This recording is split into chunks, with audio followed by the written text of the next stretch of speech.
लेकिन सबसे पहले चारू प्रज्ञा जी, जो वोटिंग परसेंट अभी तक 3 बजे का निकल कर आया है, हालांकि अभी थोड़ा सा इंतजार करना होगा, 5 बजे तक का आंकड़ा क्या कुछ कहता है देखना होगा।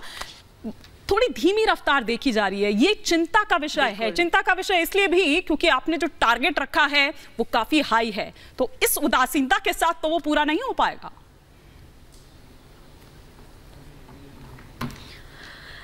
हिमानी नमस्ते। और सबसे पहले मैं इसी एक अपील के साथ शुरू करना चाहूंगी। अभी भी केवल 5 सवा 5 ही बजे हैं, आपके पास समय है। अगर आपने अब तक वोट नहीं डाला और आप इन 102 कॉन्स्टिट्यूएंसीज में रहते हैं, प्लीज जाइए और अपने मतदान के अधिकार का इस्तेमाल कीजिए, वोट डालिए। एक विकसित भारत के लिए वोट डालिए, मोदी जी के विजन के लिए वोट डालिए, क्योंकि ये मोदी की गारंटी है। 2047 तक आपको विकसित भारत मिलेगा। जहां तक वोटिंग परसेंटेज की बात है, आई होप ये नंबर बढ़ जाए, लेकिन 3 बजे से 5 बजे तक भी 2 घंटे का समय होता है। और मैं आशा करूंगी कि इलेक्शन कमीशन अगर इस फेज में कुछ कम भी रह गई गिनती, अगली बार से हम लोग और मेहनत कर पाए, लोगों को अपने घरों से निकालकर वोट डालने के लिए बूथ तक ले जा पाए। लेकिन एक बात जरूर है, अभी आप इतनी सारी ग्राउंड कवरेज दिखा रहे थे, इतने सारे रिपोर्टर्स आपके साथ जुड़े हुए थे हिमानी। कमाल की बात यह है कि जिस तरीके से this outpouring of love is coming for Modi ji, जिस तरीके से प्यार बरस रहा है मोदी जी के ऊपर, उनके कराए गए काम गिनाए जा रहे हैं, जनता का आशीर्वाद प्यार सब भारतीय जनता पार्टी के साथ है, एनडीए के कैंडिडेट्स के साथ है। ये सारी बातें देखकर मुझको पूरा यकीन है कि इस बार जिस तरीके से हम बार बार दावा कर रहे हैं और कह रहे हैं, अब की बार 400 पार जरूर होकर जाए। नहीं, ये बात आपने बिल्कुल ठीक कही, क्योंकि सुबह से इन तमाम 102 सीट की अगर हम बात करें तो वहां पर ऐसा लग रहा था कि मुद्दा मोदी ही है। क्योंकि देखिए, चाहे वो विपक्ष की बात करें या पक्ष की बात करें, देखिए पक्ष तो कह ही रहा है, वो पक्ष भी मोदी जी की ही बात कर रहा है, और जनता की बात करें तो वो भी मोदी जी की ही बात कर रही है कि जो काम, जो उम्मीदें उनको थी वो पूरी हो पाई नहीं हो पाई। खैर, लेकिन डॉक्टर अजीज खान, ये क्या संकेत दे रहा है जो अब तक का वोटिंग परसेंटेज निकल कर आया है? देखिए हिमानी जी, यकीनन बहुत चिंता का विषय है, और इस लोकतंत्र के महापर्व में मैं जनता से अपील करूंगा कि अपने वोट का जो चोट है आप उसे समझिए। और मैं अपील इस शर्त के साथ करना चाहूंगा कि परों को खोल जमाना उड़ान देखता है, घरों पर बैठकर क्या आसमान देखता। घर पर मत बैठिए। आप देखिए कि आज जिस तरह पूरे देश में बड़े बड़े वायदे किए गए और उन वादों को पूरा नहीं किया गया, वक्त आ गया है कि वोट का चोट करिए, निकलिए बाहर। क्योंकि मैं समझता हूं कि लोगों में उत्साह नहीं है, क्योंकि जो शासन सत्ता में लोग बैठे हैं उन्होंने जिस तरह उदासीनता का परिचय दिया, बड़े बड़े वायदे किए, दावे किए, लेकिन हुआ क्या? जनता सिर्फ जनता को गुमराह किया। आज जनता में उत्साह नहीं बचा है। कम वोट जो डाल रहे लोग नहीं निकल रहे घरों से, ये कहीं ना कहीं बड़े। लेकिन डॉक्टर खान, क्या गारंटी है कि अगर क्या गारंटी है कि वोटिंग परसेंटेज हाई जाता है तो वो आपके पक्ष में ही होगा? क्योंकि ट्रेंड अब बदल गया है। ये गुजरे जमाने की बात हो गई है कि अगर वोटिंग परसेंटेज हाई जाता है, क्योंकि पिछले कुछ वक्त में हमने ये देखा है कि ट्रेंड्स बिल्कुल अलग और गलत भी साबित हुए हैं। उससे कोई वो मैटर नहीं करता है कि वो हाई गया तो आप ही के पक्ष में आएगा, ये सरकार बदल रही है। आप सुने ना। हाँ, देखिए, अब तक का ये इतिहास रहा है कि जनता जब सड़कों पर निकली है तो इसका ये मतलब हुआ कि वो जो सत्ता पक्ष के पक्ष में रही है। लेकिन जब उदासीनता होती है तो कहीं ना कहीं नाराजगी दर्शाती है।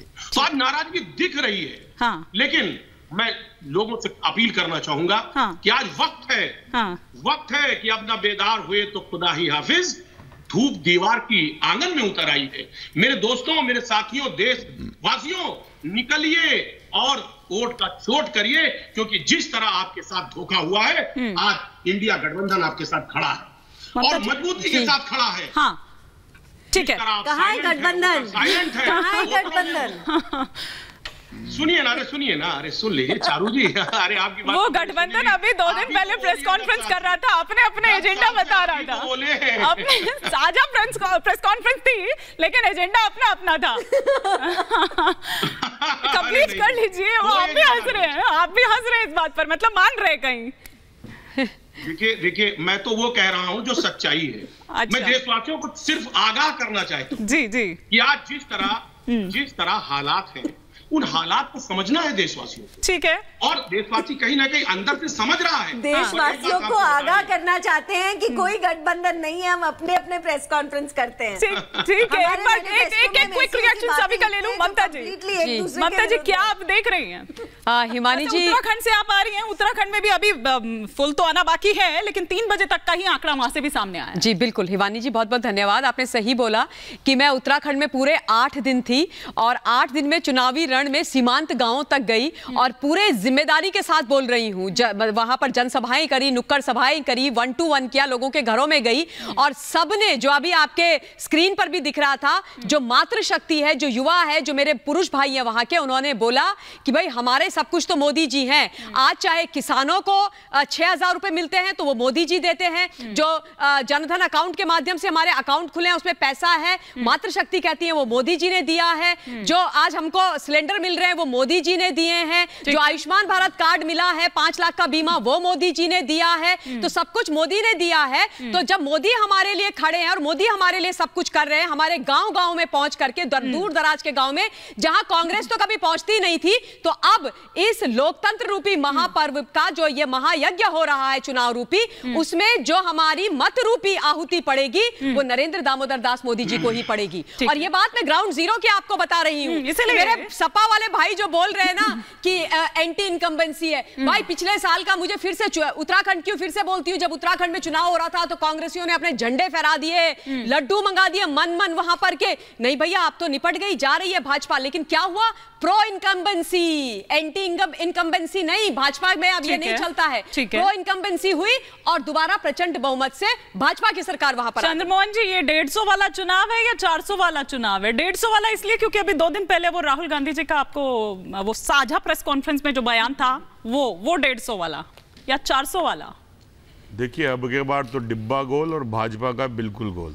अच्छा। क्या हो रहा है? अब मजेदार बात यह है कि मेरी दोनों बहनों ने बड़ी ओजस्वी तरीके से बात करी, लेकिन सब कुछ मोदी जी ने दिया है, लेकिन फिर भी देश की जनता 10 साल के बाद वोट डालने क्यों नहीं आ रही? मोदी जी ने गारंटी दी इतनी सारी, फिर भी देश का युवा वोट डालने क्यों नहीं आ रहा? इस पे दोनों बहनों ने जवाब नहीं दिया। अरे 75% वोट, लेकिन अभी तो आंकड़ा आना बाकी है ना चंद्रमोहन जी, 5 बजे तक। 13वीं आंकड़े तक की बाद में चले जाएगा, रिजल्ट पे बैठेंगे। ठीक है, 75% देश जिसका युवा हो और 2014 में सत्ता बदल दे, 75% युवा 2019 में आए, एक बात सुन के फिर सत्ता दे दे, 24 के मुहाने पे आके 20 साल पुरानी बात सुन के वोट देगा आपको। और आप कहोगे मोदी जी ने सब कुछ दिया है।